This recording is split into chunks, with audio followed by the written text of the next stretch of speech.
All right, Yahuru, everyone. This is Brandon Walker from the Ujima People's Progress Party, and we're here today with another series of our video blog, Ballots or Bullets, and we have a special guest with us today, a holistic doctor and comrade in arms as well, Sister. Go ahead and introduce yourself, sis. Iyapo Moyende Ngina. Uhuru. Right. And Uhuru. I'm Brother Namdi Lumumba from the Ujima People's Progress Party as well.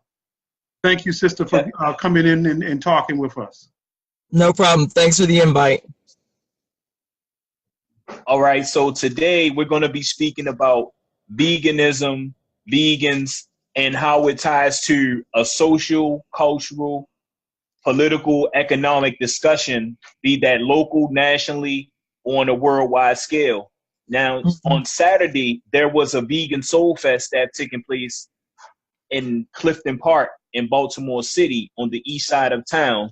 And for myself, I've had the chance to visit, but I've also been troubled with a lot of questions specifically about what does veganism mean in the community and how do we tie that to a more revolutionary, grounded struggle with people such as myself who would like to know how does the connection make to a revolutionary and engaging in struggle specifically. So I've took the liberty of writing down questions and also having the chance of getting a more expert opinion and view on the vegan question, and as well as a dynamic perspective that can answer, questions that I have, and as well as my perception that needs to be more clear.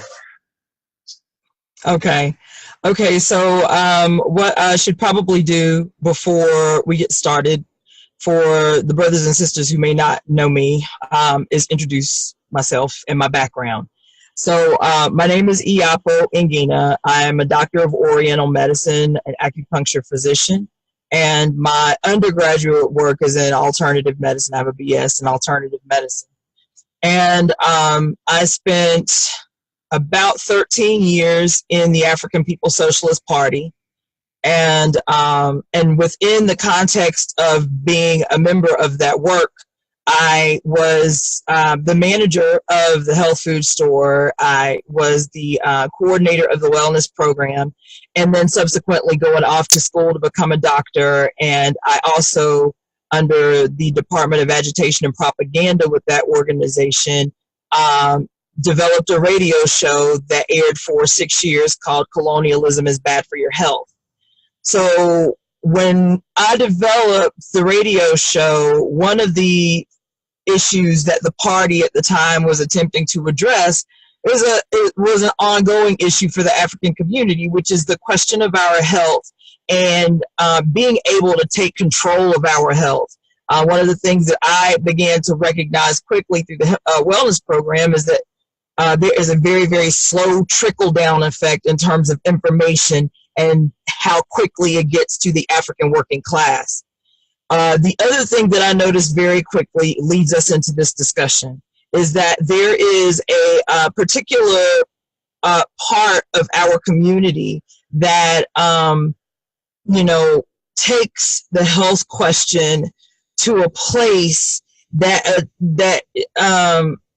attempts to, again, set itself apart from the class.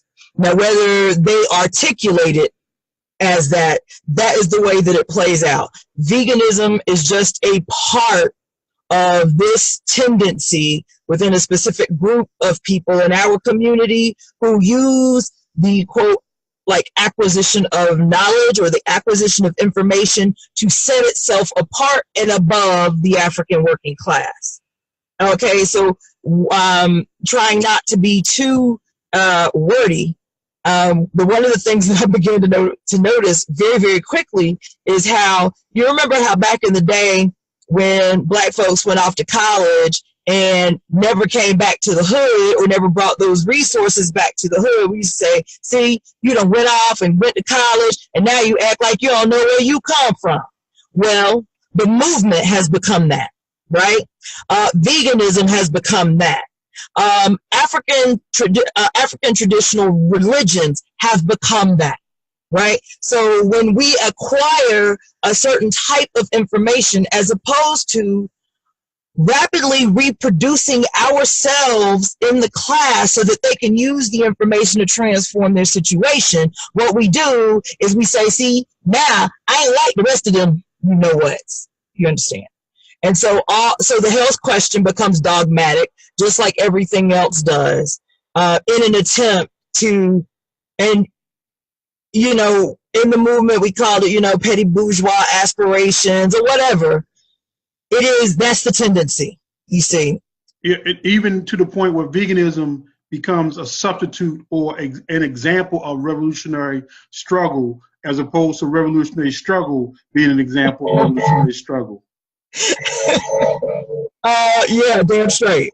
And it's funny because I have this conversation a lot. That's why I said it was timely. I have this conversation a lot among my friends, right, about how, you know, and I just recently became vegan. So let me just start by saying that I just adopted a vegan lifestyle in April. And this is my second attempt, but like I'm in a different headspace than I was when I attempted it in 2003. And so and that was one of the things that was a real turnoff to me, was being in the movement. And my girlfriends and I say all the time, like, Black folks know how to make a religion out of any damn thing. Mm. You become vegan and now it's a cult. Like you meet people who act cultish about being vegan, or cultish about being involved in Kemetic tradition, or being cult.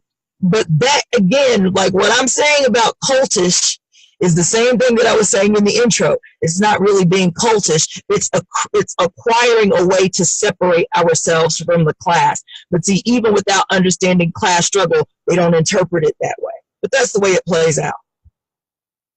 You know, it's a petty, I agree. It has become a petty bourgeois way with which we attempt to escape the working class, or we don't want to be identified as the rest of them niggas. One thing that I do want to say this, I saw that, I would say that veganism as a body of ideas, right? I've worked with people who are Indians from India, Pakistanis as well, but mostly Indians, who don't use the word vegan to describe their diet. They might say veggie, or they just might say this is how they eat, but you never hear the word vegan come out of their mouth. You never hear like these requirements about not wearing certain kind of clothing styles. Right. Though these things are very deeply ingrained in their culture, it's not a badge to be worn, right, about who they are. It is a part of their diet and their culture, but they don't go around shining it on you every time they see you eating a sandwich. So part of it is, but the thing that I was raising with brother Brandon is that you notice it's almost like veganism in this Western culture is like a reaction to capitalism, right? And what it does to food. The fact that you can watch videos of animals being butchered and slaughtered in such inhumane ways. You have all these problems with the food distribution system, about what spraying and all the kind of chemicals they put in animals. And so it's this critique of capitalism that people can't articulate, right? But they say, well, I'm going to back away from that, and I'm going to be repulsed from that, and I'm going to become a vegan. But on the flip side, they don't talk about all the horrors of capitalist production of food. Sometimes not even food anymore. Right. Yes. Go ahead. No, I'm sorry. Which brings me to my first question, actually, that I would like to ask. You guys kind of walk right into it. And that first question that I would like to bring up is, only in the West do you get to eat out of season vegetables and products not from your region any time of day or year you want. Is this true? If so, then let's elaborate on why. Okay, so let's just backtrack for a moment, because the answer to that question is part of what Nnamdi just raised.